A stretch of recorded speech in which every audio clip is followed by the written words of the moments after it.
रात नहीं ख्वाब बदलता है, मंजिल नहीं कारवां बदलता है। जज्बा रखो जीतने का, क्योंकि किस्मत बदले ना बदले पर वक्त जरूर बदलता है।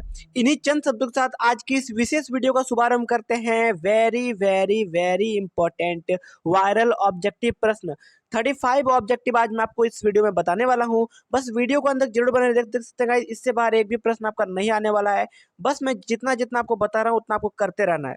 यार अभी तक आपने अगर गाइस चैनल को सब्सक्राइब नहीं करा तो चैनल को सब्सक्राइब कर लो फटाफट, ताकि इसके बाद में जो अगला वीडियो अपलोड करो यार गाइस, फिजिक्स पर, केमिस्ट्री पर, मैथ्स पर, बायोलॉजी पर, सब पर जो है आपको अपडेट मिल जाए टाइम टाइम पर। तो यार चैनल को सब्सक्राइब करना बहुत जरूरी है। इस वीडियो को अपने दोस्तों में शेयर कर दीजिए फटाफट। सबको बोलो यार, जो दोस्त आपके परेशान चल रहे हैं सबको इस वीडियो को भेज दो और सबको बता दो कि इससे पढ़ो, आपका एक भी नंबर आपका नहीं कटेगा, इतना मैं आपको गारंटी दे रहा हूँ। ठीक है, तो चलिए शुरू करते हैं आज की इस विशेष वीडियो को। दोस्तों आपको अगर देखिए फिजिक्स पर कुछ भी दिक्कत आ रही है ना, तो फिजिक्स का प्लेलिस्ट मेरा बना हुआ है। मैं ऑलरेडी चैप्टर वाइज एमसीक्यू पहले करा चुका हूँ। इसमें जो कंबाइन एमसीक्यू जैसे कि आपको एग्जाम में पूछे जाएंगे, सेट है ये मॉडल। तो यहाँ पर पहला क्वेश्चन देखते हैं क्या है कि if the distance of a point from a point charge increase the value of the potential at the point is. तो इसका अच्छे से हिंदी में देखते हैं कि यदि धन आवेश से किसी बिंदु की दूरी बढ़ती है, धन आवेश यानी कि पॉजिटिव चार्ज से कोई बिंदु का अगर डिस्टेंस वो बढ़ता है, डिस्टेंस अगर बढ़ेगा तो बिंदु का जो पोटेंशियल यानी कि पॉइंट, उस पॉइंट का पोटेंशियल वो क्या होगा। अगर डिस्टेंस बढ़ेगा तो पोटेंशियल गाइज क्या होगा, ऑब्वियस है कि इसका जो पोटेंशियल है वो घटेगा। ठीक है, तो ऑप्शन नंबर जो गाइज बी है वो करेक्ट होगा। चलिए क्वेश्चन नंबर 2 देखते हैं फटाफट हम लोग कि टू चार्जेस स्फीयर मतलब यानी कि ये दो स्फीयर है वो फुल्ली चार्ज है। जो ये मान लिया Q1 यहाँ पर चार्ज है, यहाँ पर Q2 है। ठीक है, इस पॉइंट का चार्ज Q1 है, का Q2 है, समझिए अच्छे से। Are separated as distance D, दोनों के बीच का जो डिस्टेंस है वो क्या है, D है। एग्जर्ट ए फोर्स F, उसके बीच का जो लगने वाला फोर्स बल जो है वो F है guys, on each other. If charges are double, मान लीजिए चार्ज जो है वो डबल किया जाता है, 2Q1 2Q2, between them is double the forces, तब जो है वो फोर्स वो कितना होगा। तो अब देखिए आप लोग इलेक्ट्रोस्टैटिक फोर्स ऑफ अट्रैक्शन का आप लोग फॉर्मूला पढ़े होंगे। एफ बराबर क्या होता है, K Q1 Q2 upon are square. तो यहाँ पर चूंकि दो चार्जेस का बात हो रहा है, तो चलिए F1 लेते हैं और जब उसको डबल करते हैं तब, तो जब F2 करेंगे है ना, F2 जब करेंगे तो क्या होगा, 1/K Q1 Q2 upon are square, ये 2 होगा है ना। अब एक चीज देखिए, F1 F2 हो गया, वहां तक समझे आप लोग। अब हम लोग जब उसको डबल करेंगे तो F1 upon F2 equal to जो ऊपर में चार्ज था बाई नीचे में चार्ज था, तो 1 बाई सिंपली क्या आएगा, ऊपर नीचे कट जाना है, क्योंकि Q1 Q2 upon are square ऊपर भी था और Q1 Q2 आर स्क्वायर वो नीचे भी था, वो कट जाएगा तो 1/K होगा। तो F1/F2 इक्वल टू 1/K। समझ में आ रहा ना, ये इलेक्ट्रोस्टैटिक फोर्स ऑफ अट्रैक्शन का फॉर्मूला से इतना हम लोग ड्राइव किए। चलिए आगे देखते हैं इसके बाद। तो इसके बाद हम लोग जब फर्दर सॉल्व करेंगे है ना, जब फर्दर इसको सॉल्व करेंगे दोबारा, तो ये सिंपली हमारे सामने F इक्वल टू क्या आएगा। ठीक है, या फिर देखिए यहाँ पर जब उसको क्रॉस मल्टीप्लीकेशन करेंगे तो सिंपली यहाँ पर F1K equal to K2 F2, तो K बराबर क्या आएगा, F2/F1 आएगा ना, यहाँ पर 2F2/2 तो सिंपली यहाँ पर इसका उत्तर क्या हो जाएगा, F, क्योंकि F ही आएगा लास्ट में, तो उसका उत्तर क्या हो जाएगा, F1 ही, एक ही F बचेगा। ठीक है, चलिए क्वेश्चन नंबर 3 देखते हैं फटाफट क्या है कि the relation between electric field E and potential V is, मतलब रिलेशन बताना आपको किसके किसके बीच का, इलेक्ट्रिक फील्ड का और पोटेंशियल का, है ना। तो चलिए दोनों के बीच का रिलेशन गाइस क्या हो जाएगा, सिंपली आप लोग बताएं फटाफट। तो दोनों के बीच का रिलेशन क्या होता है, E equal to minus dV/dx, E equal to minus dV/dx। Option number जो ए है वो करेक्ट होगा। एग्जाम में आ सकता है, बहुत ही इंपॉर्टेंट क्वेश्चन है, क्योंकि ये जैक बोर्ड के द्वारा प्रकाशित है। पिछले साल 2022 का ये मॉडल पेपर है, ये आ सकता है गाइस, पक्का मैं बता रहा हूँ, इससे बाहर एक भी नहीं पूछेगा। A positively charge glass rod attract an object, the object must be A positively charge rod, मतलब ये कोई धनात्मक यानी कि पॉजिटिवली चार्ज रॉड जो है वो कोई ऑब्जेक्ट से अट्रैक्ट होता है, कोई भी ऑब्जेक्ट से अट्रैक्ट होता है, तो वो ऑब्जेक्ट वो क्या हो है, वो ऑब्जेक्ट क्या है, वो नेगेटिवली चार्ज है, क्या वो न्यूट्रल है, या फिर आइदर नेगेटिवली चार्ज और न्यूट्रल, या फिर ये चुंबक है। तो चौथा का उत्तर क्या होगा, सिंपली वो ना ही वो नेगेटिवली है और ना ही वो न्यूट्रल है।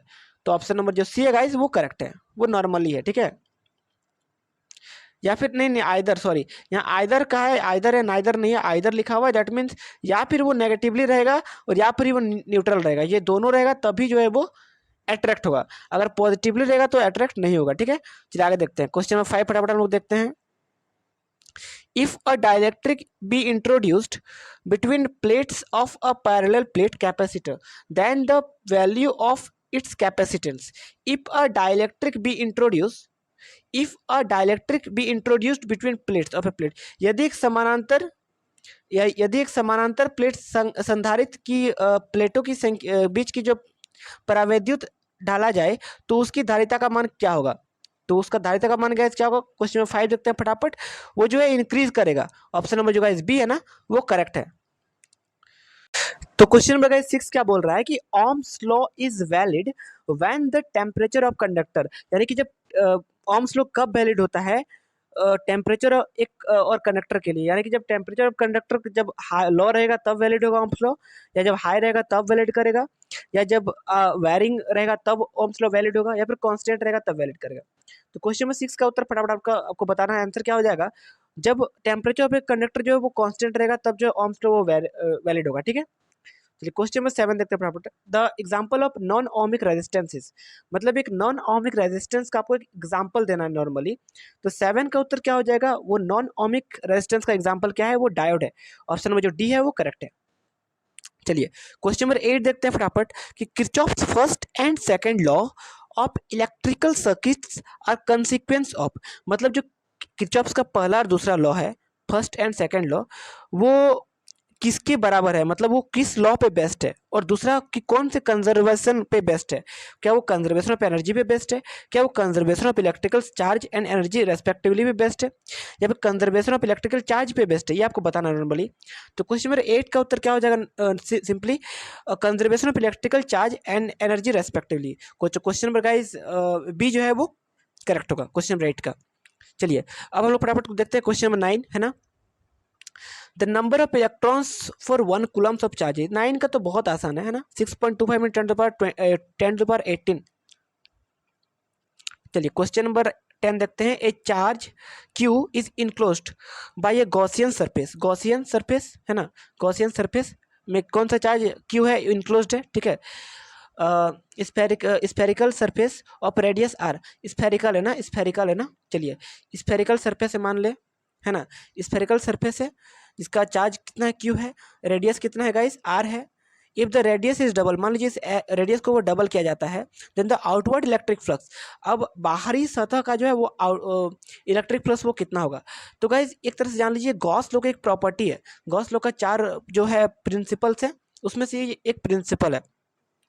ठीक है, तो आपको ये बताना नॉर्मल कि जब आपका रेडियस को उसको डबल किया जाएगा, रेडियस को बढ़ाया जाएगा थोड़ा डबल, नॉर्मली मान लीजिए रेडियस इतना है, इसको बढ़ा करके इसका और डबल कर देंगे। ठीक है, तब जो है हम लोग का इलेक्ट्रिक फ्लक्स वो क्या होगा। तो क्वेश्चन नंबर 10 का उत्तर, 10 का क्या हो जाएगा, रिमेन्स अनचेंज्ड। तो गाइस इलेक्ट्रिक फ्लक्स वो थोड़े चेंज होगा। अब इलेक्ट्रिक फ्लक्स बोलते किसको है, उस सरफेस से जितना इलेक्ट्रिक फील्ड लाइंस पास होता है। तो number of electric field lines passing through a closed surface, तो इलेक्ट्रिक फील्ड लाइंस को जो नंबर्स होता है उसी को क्या बोलते हैं, इलेक्ट्रिक फ्लक्स बोलते हैं। तो अगर इसको हम लोग बड़ा करेंगे या छोटा करेंगे तो क्या ये इलेक्ट्रिक फील्ड लाइंस है ना कम हो जाएगा या फिर ज़्यादा हो जाएगा, क्या नहीं ना, कोई चेंज नहीं होगा। तो उसका जो आपका इलेक्ट्रिक फ्लक्स का कुछ भी चेंजेस नहीं आएगा, मतलब रिमेन्स अनचेंज्ड। चलिए क्वेश्चन, तो गाइस यहाँ पर क्वेश्चन हम लोग 11 को देखते हैं। 11 क्या बोल रहा है, देखिए यहाँ पर शांति से। The specific resistance of a rod of copper as compared to that of thin wire of copper is, the specific resistance of a rod, कोई एक रॉड का specific resistance है ना of copper as compared to that thin wire of copper, मतलब कोई specific resistance, मतलब एक rod है, इसका specific resistance को जब हम लोग कंपेयर करते हैं पतला वायर के कॉपर से, तो क्या होगा, स्पेसिफिक रेजिस्टेंस इसमें ज़्यादा रहेगा कि इसमें ज़्यादा रहेगा, आपको ये बताना है। ठीक है, तो हमको इसका देखते हैं, इसका क्या होगा, क्वेश्चन नंबर 11 का आंसर क्या होगा, वो जो दोनों का स्पेसिफिक रेजिस्टेंस वो सेम रहेगा। ठीक है, दोनों में कोई बदलाव नहीं आएंगे। चलिए क्वेश्चन नंबर 12 देखते हैं। इलेक्ट्रिक फ्लक्स का गाइस ऐसा यूनिट आपको बताना है, तो आंसर क्या होगा, वोल्टमीटर। ऑप्शन नंबर जो डी है गाइस वो करेक्ट है। 13 बताना है आपको, a wire of P is half the diameter and half the length of wire Q, of similar material, the ratio of resistances P to the that Q is। तो 13 का answer क्या हो जाएगा? सिंपली ऑप्शन नंबर जो guys सी है 2:1 is correct है। 14 देखते हैं, the name of material which give less resistance with increase in temperature. Name the material which give less resistance, कौन से वो मटेरियल है जो give less resistance with increase. जब हम लोग इंक्रीज करते हैं टेम्परेचर में तो हमको लेस रेजिस्टेंस यानी कि कम रेजिस्टेंस मिलता है। तो 14 का आंसर क्या हो जाएगा गाइस? ऑप्शन नंबर जो सी है सिलिकॉन, वो करेक्ट है। 15 देखते हैं, an electron enters perpendicular to a uniform magnetic field. कोई यूनिफॉर्म मैग्नेटिक फील्ड में जो है इलेक्ट्रॉन परपेंडिकुलरली एंटर करता है, परपेंडिकुलरली एंटर करता है। The path of electron will be, तो इलेक्ट्रॉन का गाइस पाथ वो क्या होगा? वो पैराबोलिक होगा, सर्कुलर होगा, लिनियर होगा, स्पाइरल होगा। तो 15 का आंसर क्या होगा गाइस? वो सर्कुलर होगा, सर्कुलर पाथ में आएगा तभी वो 90 डिग्री में एंटर करेगा। ठीक है, तो चलिए देखते हैं 16 का answer. If EA be the electric field strength of a short dipole at point on its axial line and EE that on equatorial line at the same distance, then तो 16 का गाइस आंसर क्या हो जाएगा? Simply EA equal to 2EE। तो option number guys जो B है वो correct होगा, मतलब वो इक्वल रहेगा दोनों, है ना, एक दूसरे के। चलिए आगे देखते हैं question number 17। Two parallel conductors, दो पैरेलल कंडक्टर्स से carrying current in the same direction. अगर एक ही डायरेक्शन में लोग दोनों एक ही करंट फॉलो करते हैं, करंट देते हैं, है ना, एक ही डायरेक्शन में इसी दिशा में, तब जो है क्या होगा? तो वो अट्रैक्ट करेंगे क्या वो रिपेल करेंगे, ये बताना है आपको। तो वो अट्रैक्ट करेंगे दूसरे से, एक दूसरे से अट्रैक्ट, चिपकेंगे गाइस। ठीक है, एक ही करंट अगर देना एक ही दिशा में तो चिपकेगा ना, ऑब्वियस है। चलिए यहाँ पर आपको बताना है क्या? Unit of capacity of capacitor, capacitor का कैपेसिटी का यूनिट आपको बताना है क्वेश्चन नंबर 18 में। तो आंसर क्या हो जाएगा? Question number option number C, farad होगा। ठीक है, 19 का आंसर देखते हैं। According to Ampere circular law, Ampere circular law guys क्या बोलता है? 19 का उत्तर क्या हो जाएगा? Simply BDL equal to mu naught L, ये क्लोज इंटीग्रल। तो ऑप्शन नंबर जो बी है वो करेक्ट है, यही बोलता है ना एम्पियर सर्कुलर लॉ। प्रूव कराऊंगा, टेंशन की कोई गुंजाइश नहीं है, बस वेट करें, वीडियो आ रही है, शाम तक अपलोड होंगी। सब्सक्राइब रखें चैनल को। A charge Q is moving in uniform magnetic field B, मान लीजिए कोई चार्ज है वो यूनिफॉर्म मैग्नेटिक फील्ड बी से मूव कर रहा है, such is velocity B, velocity उसका बी है, with perpendicular to B, B मतलब magnetic field, then the force acting on the charge, तब एफ बराबर क्या होगा? एफ बराबर क्यू बी बी होगा क्या? क्यू बी बी होगा क्या? यस, ये आप लोग कहीं पढ़े होंगे, है ना, ये प्रूव करने का ही है। उसका कितना आया था आंसर? क्यू बी बी आएगा एफ बराबर। चलिए, एक्सप्रेशन फॉर लॉरेंज फोर्स, ये आपका इस बार भी है, वेरी वेरी इंपॉर्टेंट क्वेश्चन है, पढ़ लेना है। इसका आंसर क्या हो जाएगा? सिंपली ऑप्शन नंबर जो सी है गाइस वो करेक्ट है। एफ बराबर क्यू और ब्रैकेट के अंदर E plus V cross B. चलिए क्वेश्चन नंबर 22 देखते हैं। What is the value of angle of dip at the magnetic equator. तो what is the value of angle of dip, angle of dip का value क्या होगा magnetic equator में? Equator मतलब बीच बीच में, मैग्नेटिक इक्वेटर में। तो यहाँ पर एंगल ऑफ डिप का वैल्यू आपको बताना है 22 में। 22 का आंसर क्या होगा? सिंपली 0 डिग्री, है ना, 0 डिग्री होगा, ऑप्शन नंबर ए करेक्ट है। 23 देखते हैं। What is the angle of dip at a place where the horizontal component of Earth's magnetic field is equal to the vertical component. ठीक है, तो what is the angle of dip, यहाँ पर angle of dip बताना है आपको। At a place where the horizontal component of Earth magnetic and जो इक्वल रहेगा दोनों के, तो इसका 23 का आंसर क्या हो जाएगा? सिंपली ऑप्शन नंबर जो आपका CF 45 डिग्री वो करेक्ट होगा। चलिए 24 देखते हैं। The magnetic lines of force inside a bar magnet, मतलब एक बार मैग्नेट के अंदर में अगर मैग्नेटिक लाइन्स का फोर्स वो क्या होगा? फोर्स का मैग्नेटिक लाइन्स क्या होगा? ठीक है, बार मैग्नेट का इनसाइड में। तो 24 का आंसर क्या हो जाएगा? Simply are from S pole to north pole, मतलब साउथ पोल से नॉर्थ पोल, साउथ पोल से नॉर्थ पोल की तरफ मैग्नेटिक लाइन्स। 25 का आंसर देखते हैं। The magnetic elements of Earth are, तो मैग्नेटिक एलिमेंट्स जो है अर्थ का मैग्नेटिक एलिमेंट्स वो क्या है? ये अर्थ मान लीजिए, उसके मैग्नेटिक एलिमेंट, इसमें कौन कौन से एलिमेंट्स मुख्यतः पाए जाते हैं आपको ये बताना है। मैग्नेटिक एलिमेंट्स कौन कौन से पाए जाते हैं, तो इनमें से कौन कौन सा उसका उदाहरण है ये बताना है आपको। सिंपली सी होगा इसका, three quantities that describe magnetic behaviour of the earth. ठीक है, 3 quantities that describe magnetic behaviour of the earth. ठीक है, तो ऑप्शन नंबर जो सी है वो करेक्ट है। 26 देखते हैं यहाँ पर हम लोग कि if 50 mH coil carries a current of 4 ampere, the energy stored in its joules. तो इसमें एनर्जी का फॉर्मूला आपको सिंपल लगा देना है ना। कौन सा 1/2 mv² से निकलेगा क्या? mv² से नहीं निकलना है इसका आंसर। ठीक है, तो गाइस देखिए न्यूमेरिकल क्वेश्चन है, इसका उत्तर मैं आपको टेलीग्राम में प्रोवाइड करूंगा, या फिर अगर आप लोग बोलो तो एक जितना भी न्यूमेरिकल क्वेश्चन उसके लिए एक स्पेशल वीडियो आएगी। स्पेशल वीडियो में बस न्यूमेरिकल भरा लेगा, 10 न्यूमेरिकल दे दूंगा, उससे से 5 या 2 लड़ जाएंगे, इतना लोग जान लीजिए। तो उसको ये आप लोग चाहते हो तो कमेंट डाउन करें, नहीं तो इसका उत्तर मैं आपको बता दे रहा हूँ। इसका उत्तर गाइस सॉल्व आप लोग करेगा ना, इंपॉर्टेंट है, जैक तरफ से आया हुआ है। तो 26 का उत्तर गाइस आपका हो जाएगा ऑप्शन नंबर ए। ठीक है, तो देखिए इसमें आप लोग, इसको मैं आपको बता ही दे रहा हूँ। देखिए इसका उत्तर आप लोग कैसे बनाओगे, तो E इक्वल टू 1/2 MB² से बनेगा। तो LI² का फॉर्मूला को लगाना है। L मतलब आपका ये, ठीक है। तो MH का जो है वैल्यू L इसमें पुट करना है, I के जगह में आपको इसको पुट कर देना है, और I² है तो I में जब इसको रखोगे ना तो इसका वैल्यू आ जाएगा। तो इसका वैल्यू का कितना आएगा 26 का, 26 आएगा 0.4 जूल। चलो 27 का उत्तर देखते हैं। 27 देखते हैं। The polarity of induced EMF is found by, ये कोई भी इंड्यूस्ड EMF का पोलरिटी हम लोग को कैसे मिलता है। तो 27 ये मतलब कौन से लॉ पे बेस्ट है। 27 आपको नॉर्मल ये बताना है, तो वो लेंज लॉ पे बेस्ट है। ऑप्शन नंबर जो सी है, वही है गाइस, सी है ना, बी सी, चलिए सी ऑप्शन नंबर वो सही है। तो 28 देखते हैं। Proton, A deuteron and alpha particle of have same equal kinetic energy, compare the radii of their pass when normal magnetic field is applied. 28 का देखते हैं आंसर क्या हो जाएगा, 1:√2:1। ऑप्शन नंबर गाइस बी जो है वो करेक्ट है।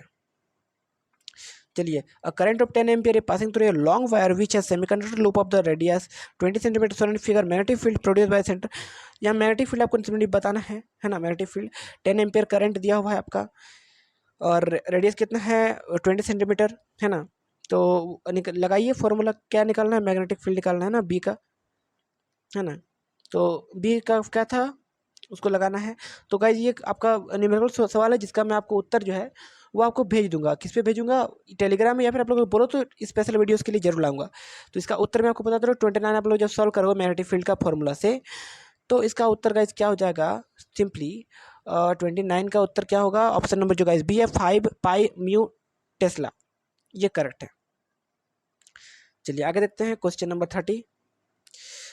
Current of 2 ampere flows in a system of conductors as shown in figure, the potential difference VA minus VB will be. तो 30 का आंसर क्या हो जाएगा, सिंपली ऑप्शन नंबर जो है सी है ना, 1 वोल्ट, वो करेक्ट है ना। मतलब ये करंट है वो 2 एम्पियर का, 2 एम्पियर का करंट है, ठीक है, शोन फिगर, तो इस प्रकार से, ठीक है। तो आपको क्या निकालना है, सिंपली शोन फिगर, हाँ चलिए ये है। तो पोटेंशियल डिफरेंस निकालना है VA माइनस VB का। तो पहले VA निकाल लें आप लोग, VA निकाल लें, फिर VB निकालें। VA निकालने का पोटेंशियल ऑफ VA और पोटेंशियल ऑफ VB दोनों का माइनस कर दें, तो वो उत्तर आपको आ जाना है। तो जो उत्तर कितना आना है आपका 30 का आंसर क्या होगा, ऑप्शन नंबर सी। इसका मैं आपको निकाल के स्पेशल वीडियो बस न्यूमेरिकल पर ही लाऊंगा, पिछले साल का इस साल का सब मिला जुला के, सब्सक्राइब करके रखें, ठीक है। 31 देखते हैं। Why is the Wheatstone bridge more accurate than other methods of measuring resistance?